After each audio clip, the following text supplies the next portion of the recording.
Hi everyone, Alice Brown, Lady V here, bringing you our weekly update. And it's been a week. I feel like that's been the ongoing thing for the past several weeks on this channel.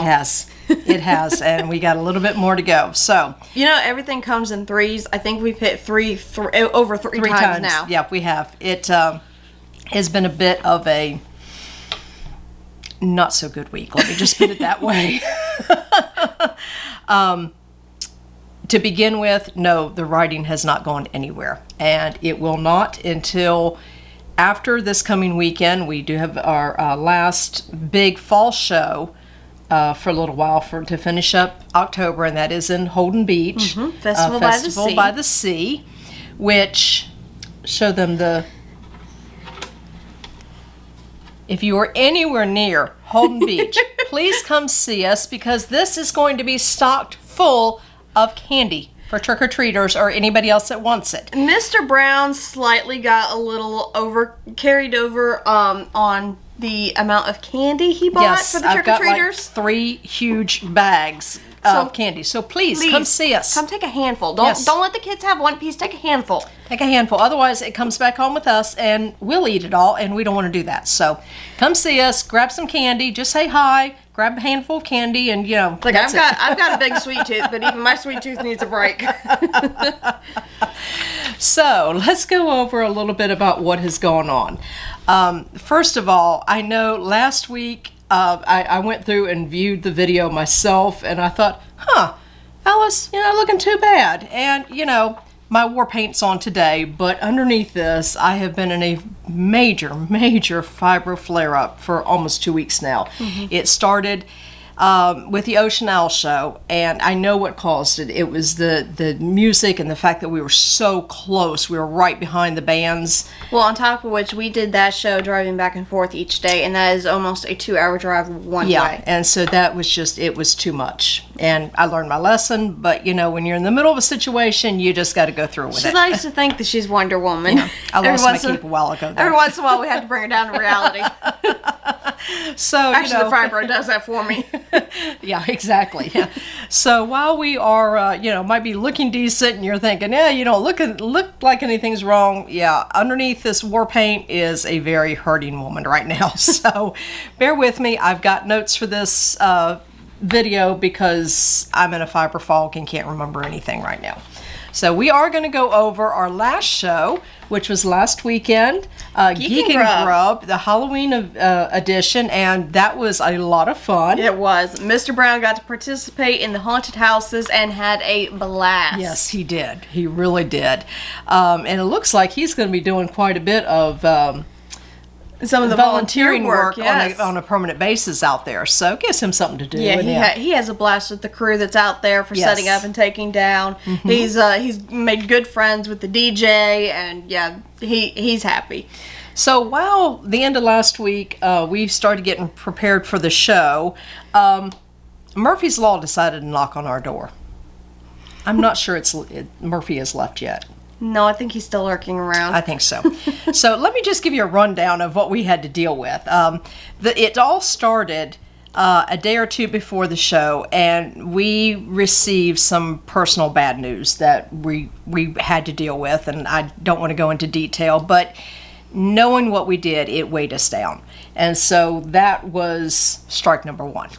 And then traffic getting there, because it's well over an hour away from our house, was an absolute nightmare. The interstate was backlogged, and there was 2 people racing in 40 traffic, which going down 40 traffic in the middle of construction and racing is not a good thing. No, not at all. And it was to the point that by the time we got there, I was in a massive panic attack and having to hit the panic medicine just to try to calm down. So once we arrived, because the Erin, the lady that runs that show, was not there because of a family emergency. Her son was in the hospital, and I'm not placing blame here whatsoever, because the volunteers that were out there did a wonderful job, but you knew the head honcho was missing, and it showed. Unfortunately, there was problems with booth placement, There was problems, we're used to going in and everything is already marked. All the booths are marked and we just, we know our number. We go find the number and this is where we set up. End of story. That was not that way at all. There was very few booths numbered. Well, there was no booths numbered whatsoever. Yeah, there's no numbers. And then several people had to be rearranged because there had been a mess up, and on the map, and so that was chaos. On top of which there was parking issues, so there was a lot of problems. And then we finally got that squared away, and we started unloading, and it was not the best of the situations because of where we had to park, and we had to take the wagon up over a hump to get to the sidewalk. Up over the curb, and it started slipping and tilting, and so Lady V and I both grabbed it. One was at one end, one was at the other, but unfortunately, when I grabbed it, it tore off my real nail. it literally tore off just about everything. So we're still dealing with that. Miss Linda, Miss Nicole, I'm sorry. It was not done on purpose, and it really was not fun. No, and thank goodness I keep a first aid kit with us at all times. I had Band-Aids and Neosporin, and we got the bleeding to stop and all that good stuff. But that was just one more strike against us. Vendor tip. Keep a first aid kit. Yes, definitely. Keep a first aid kit handy. That's a must. So we got set up and the show started, and this was an evening show. And I know in a prior video I had showed everybody the jackery that we have just purchased, and we had also bought lights for that show to go around the tent, and we thought everything was going good, and literally in the middle of the show everything went black. The jackery died. Our fault. We did not test the lights and the jackery ahead of this show. For whatever reason, those lights really drew the energy because we came home and we were like, all right, this is not normal. What is going on? And we've done testing with other lights, and it's the lights themselves that just drain that battery. They draw back. too much power, unfortunately. So we're back to square one on getting that situation taken care of. Thank goodness we don't have any more evening shows anytime soon, and we've got some time to work on it. So what saved us on that situation was thank God I took our battery lights, our like battery flashlights almost, but you can hang them up on the tent. Actually, they're right behind you. Here. Oh, okay, there we go. We picked these up at, I think, Walmart. TJ Maxx. TJ Maxx, sorry, a while back, and they were only like $20 a piece. And they were like $6 a piece. They were really cheap, yeah. And I'm going to hold this down so it doesn't blind everybody, but as you can see, this puts off a lot of light. So we had 4 of those and a couple that are very similar, but they just sit on the tables, and so we were able to make it through. But I am so thankful that I grabbed those as a backup because, good Lord, they were needed. If not, the show would have been ruined. So always plan for a backup, especially at these shows. And if you're bringing something new electrical-wise, test it out at home first. Yes. Something that was our mistake. Yeah, something I normally preach and didn't bother doing that ourselves. So that's why they say to practice what you preach. Yes, exactly. So then the show ended and we ran into more problems getting stuff back out to the car. Once again, Mr. Brown had taken the lights down for us and packed them in a tote rather than the boxes they came in because they got messed up, taking everything apart and setting it up. And so he's like, oh, we got an empty tote here. I'm just going to throw them in that. Okay, fine, good. In theory, it was good. In theory, it was good. But coming back off that curb to get to the sidewalk, the wagon tilted again. And though they were sitting on top, they fell, they smashed. We lost numerous bulbs. And at that point, my sailor mouth came out. Yes, yeah. I held it together until that point. To the vendor who was standing behind us, my apologies, because I know you got an earful. And I'm it was so not your sorry. Fault. We had at that point, we'd reached the top. So, yeah, we went home and had a good cry out. After stopping at McDonald's for a little bit of comfort food. Trust me, I needed that fountain Coke to get me home. Yes, amen to that. So, we've not gotten any writing done. There's no way I can get any writing done until I can get this fiber fog to clear up because I literally can't remember anything at this point.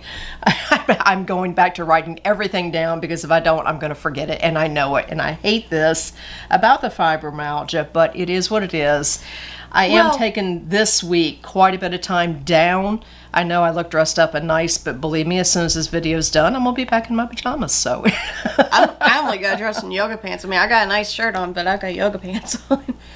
But, going on to that with, the writing suffering because of shows, I myself have not been able to delve into anything either, because I've just been so gung-ho in thinking of shows. By the time I get home and get recuperated from one, and then I gotta get, make sure everything's going okay in the house, and the animals are taken care of, and all that, and then it's the time to get ready for another. And so there's really hasn't been a lot of time for creativity to build. No, there really isn't. And I don't want to just go in and just do little bits and pieces of the story. I want to be able to sit down and lay everything out and, put the world, dream up the world, and then put it in writing. And that takes time. And it's not something that you can do just 5 minutes here and 5 minutes there, or, hour here or whatever. It's something that I need a long stretch of time. But we knew this was coming with our show season, which is why we scheduled the writing retreat right before everything started. We did this on purpose, knowing that this month was pretty much going to be, honestly, if you think about it, a bus for writing. Everything has been woo, woo, woo, woo, ever since the writing retreat. Yeah, it did. Yeah, because we had the storm, the hurricane in the middle of it, and of course, we weren't home, and that did not help matters, because I was concerned. I know your father is well capable of taking care of the animals here, but I still worry when I'm not here. Mama Bear here. Yes, Mama Bear. Yes, exactly. So, however, we do have new merch drop, and I'm going to go over just a couple of these real quick. These will be on the website when this video goes live, because it's next on our list. We're going to sit down and do this real quick. Another nice follow your dreams and reach for the stars. And this is straight off of the new coffee mug that is that centered, or is that, I was trying to get okay. We have a mug that matches this, and this is where we got the idea from.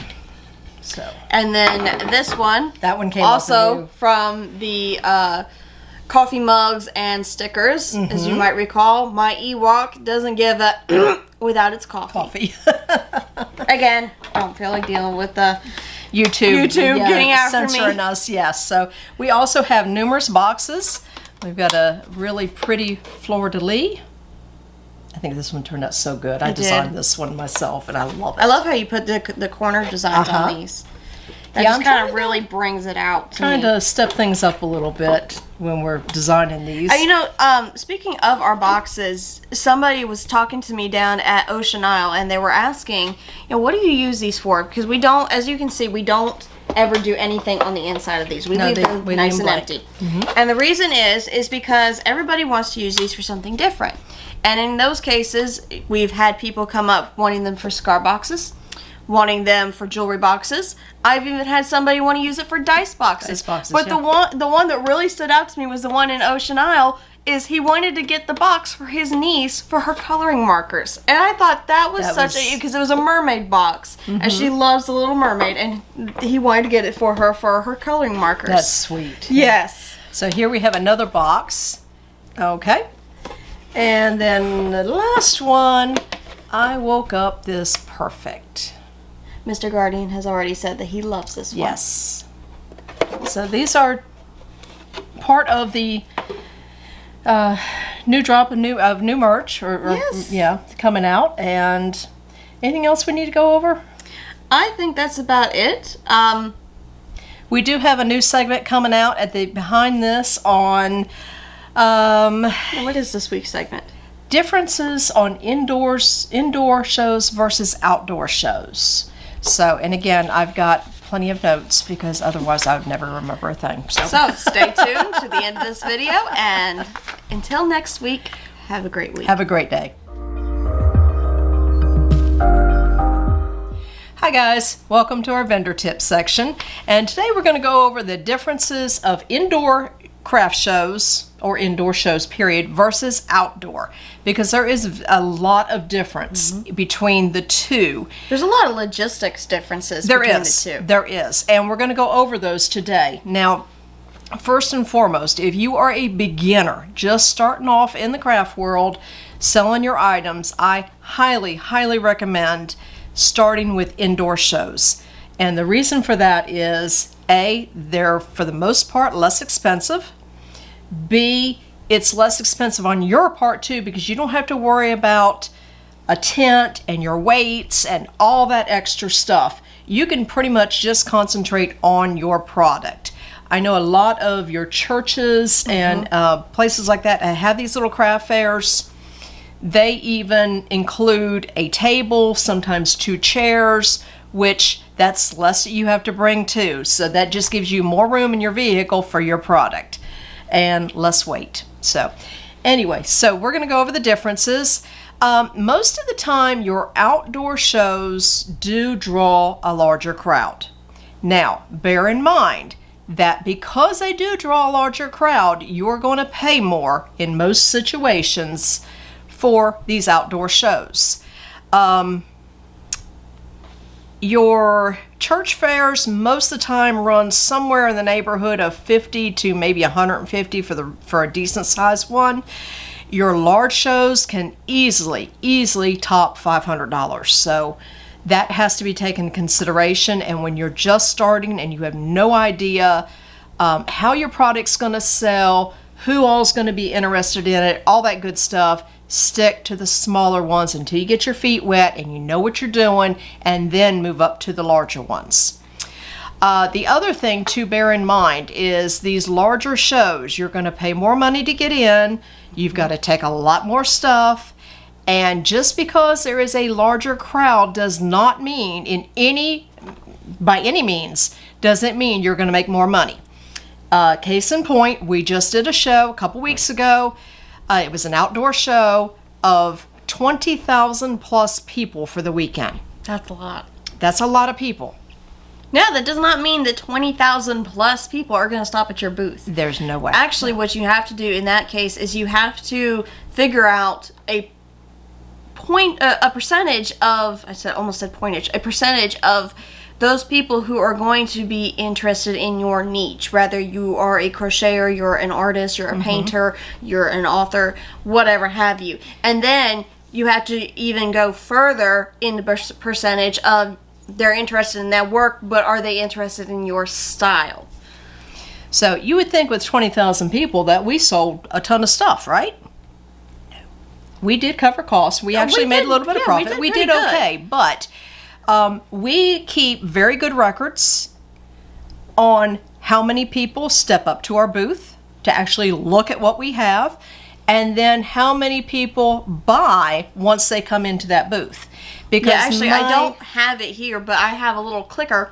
Well, we're going to be doing a complete separate video on all the paperwork and keeping track of figures and all like that, and how important that is, and that'll be on a separate video. But those we are do easy keep to track. get at the at any Walmart or. I don't even know if Walmart sells. I ordered a set of 3 most of the time you can Amazon. get them at Walmart because they're over in the workout section, because a lot of people use those for their reps. Okay. I mean, you can order them on Amazon. Yeah, I got a set of 3 of them for next to nothing. So out of 20,000 plus people, we only had 81 people stop at the booth. That's a huge difference in numbers. You heard me right, people. 20,000 plus people at the event, but only 81 people stopped by. Now, bear in mind that if a family comes up, when we take our numbers, we count that as 1. So, if a family of 2 children, husband and wife, that's a family of 4, they get counted 1 time. Whereas your people, keeping the actual figures, they're going to for the event, they're going to count everybody. So the only time I differ on that is if I have, let's say 3 women that come up that are friends and they make 3 individual purchases, I will try to click those as 3 different times, because those are 3 different purchases that were made. You have to remember that there is very little you can do to actually attract people to your booth. I mean, you can do some, don't get me wrong. There's certain things that you can do. Definitely don't heckle. Hawk. No, whatever no, it is. heckle. Yeah, Don't heckle. Scream at people to try to get their attention. No, Don't heckle. you will piss off other vendors like crazy. No, don't do that. There's things that you can set up in your booth that draw the eye, and we'll go over that in a future video of how to try to Make your real estate eye appeasing. Yes, yeah, that's your storefront. So you really have to bear that in mind. But you're still limited. Okay, you're still limited on people that stop by. Bear in mind that at this show, we were right next to one of the main entrances to the main event, to the concerts. So, that doesn't mean that there wasn't a butt ton of people that walked by, because they did. They just weren't interested. They were there for the concert. And you will find that out quite often in your bigger outdoor events. People go for entertainment, for free entertainment or very cheap entertainment. It's something to do as a family. You get the kids out, you get them out from under your hair. And I was going to say, number-wise, I've always seen where we do better in the amount of people stopping at the booth and even buy sales themselves in indoor events. Because, most of the time, your indoor events, you're paying to get in. Well, even your church ones you don't. Your church ones you don't, But people come with the expectation of shopping. That's the reason why they're Carousel going. Is a good explanation. Yes. You have to pay to get in, but at the same time, everybody's there to shop. Everybody is there to Christmas shop. Yeah. It's not even just a free-for-all. Your church, your arts and crafts, your indoor community centers, things like that. People come with the sole purpose of they're planning on doing some shopping or potentially doing some shopping. Whereas your big shows, they're there to be entertained. So shopping takes a complete second back seat. If they do shop, it's a spur of the moment type thing of, oh my God, I got to have that, and they snatch it.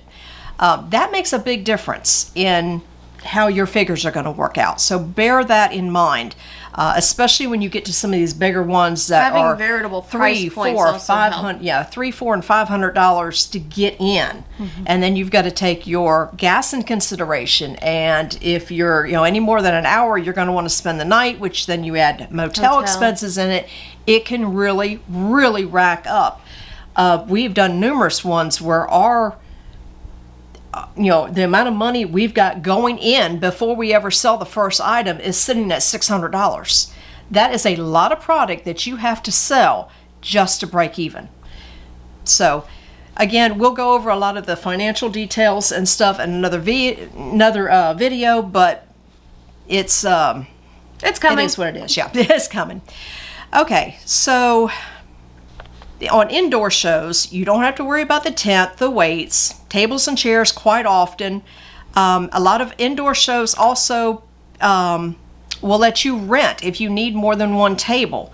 And I know a lot of people do this. We don't. We take our own if we need more. But a lot of people don't want to worry about hauling their stuff, and they just, for $10, $15, they rent a table. And our show, Fantasy, is very good about that. They rent out tables and chairs to all the vendors.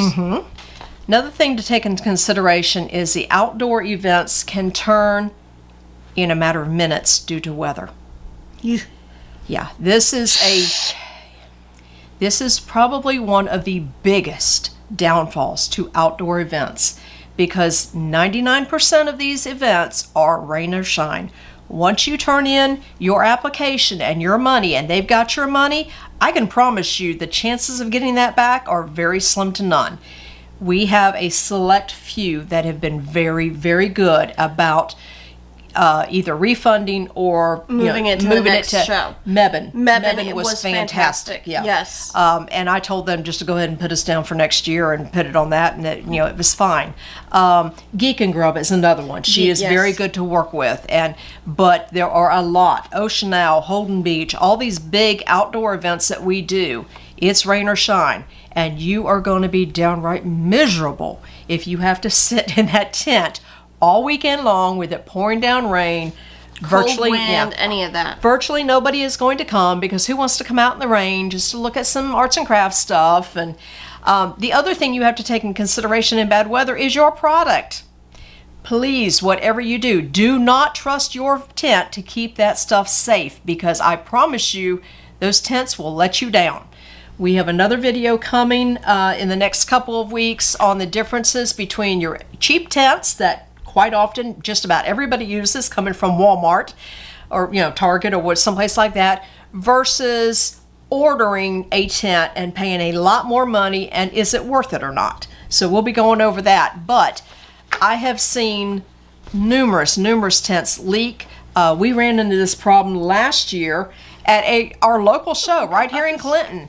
It was raining as much inside the tent as it was outside. It was a brand new tent, and Mr. Brown had gotten out there, which we do. If we replace a tent for whatever reason, the first thing that gets done is that it's set up in our front yard, and he waterproofs it, waterproofs it. Yeah, sprays it down to keep. I don't know if there was a problem with the spray that he used, if it was a defective tent. I don't know what the problem was, but it was just pouring in the tent. Well, we sell books. These books and water do not mix. No. No. So, otherwise, there would be underwater libraries for all the mermaids. Yes, and there's not. So, so that was an absolute disaster. The only thing that saved, because I got fed up. It was pouring, and I was like, "That's it. We're packing up. We're leaving. I'm done." And we did, and thank goodness we had a couple tarps with us. We did. That we could lay out the tarps. Once we got the product in, we laid out the tarps and then sat the tent on top of that to keep the product dry. Now, bear in mind, all of our product is kept in plastic totes, so that helps. Especially the books and stuff. I go to extremes to try to keep the books in great condition, because let's face it, we got to cough up the cost for these up front. I can't afford to have them get ruined. That would be a disaster. And I would cry. Yes. That's not a pretty sight. Yeah. So take whatever measures you need to make sure your product stays safe. And just bear in mind that if weather's bad, you're still going to be expected to show up. And at that point, I'm going to be honest with you, I would look at your expenses versus your misery of staying out there, because there have been a few that I have just pulled out of and said, nope, or the it's not possible worth cost it. of damage. Yeah. And there's been a few that, come the day before and they're calling for a total rain out, and I'm like, nope, that's it. We're backing out of it. I'll eat the cost. But it is what it is. Okay, another major difference is on your outdoor events, just about all of your booths are a standard 10 by 10. Now, if you need more room, you can get a 10 by 20. You can get a double booth. That's usually not a problem for just about any of them. But in this way, it makes it easier because you can figure out your setup, and it's the same each and every time. Indoor booths are not that way at all. I have been to numerous indoor events and had any and all sizes thrown at me. 6 by 8, 8 by 10. 10 by 10, a 6-foot table only with no space behind you. I mean, we have done it all. So those might be the worst, actually. The 6-foot table and nothing behind you. Yeah, but we do one. So bear that in mind, read your paperwork carefully, and plan accordingly. We will be doing another upcoming video on the importance of knowing how you're going to set up your booth before you get there, because that is in itself is a lengthy video of importance, so that you're not sitting there scratching your head with 15 minutes to go before the show going, what am I doing? How do I set this up? Okay, guys. Yes, there was a little break there. Sorry. The battery went dead in the middle of filming, so, Murphy is still visiting our house, obviously. Murphy's Law, if it can go wrong, it's going to. So, just to finish up here, there are no right or wrong answers as far as outdoor versus indoor. It is what works for you. And we have found that certain things work better for outdoor shows and certain things work better for indoor shows. So it's something you have to decide for yourself. weigh the pros and cons of everything, the extra expenses and all like that, to see if it's worth it. If you're just getting started, again, start with the cheaper ones, which is usually your indoor ones. Make sure you know what you're doing and you're nice and comfortable, and then venture out into your more expensive ones. We do a combination. It's what works best for us. I prefer indoor shows. It's easier on me. Better on her health. Yeah, it is. But, we've got a couple pretty decent outdoor shows that we enjoy doing. And so as long as my health holds up, we will continue doing that. Remember, when you're doing these shows, that it is a lot of hard work. Whether indoor or outdoor, hauling your stuff in and out, selling for the day, whatever have you. The main thing at the end of the day is you want to make a profit. Because if you're not going to make a profit, there's no sense in doing it whatsoever. It's not worth it. It really isn't. So bear that in mind. I hope we've given you some food for thought and you found our tips helpful. And until next time, have a great day.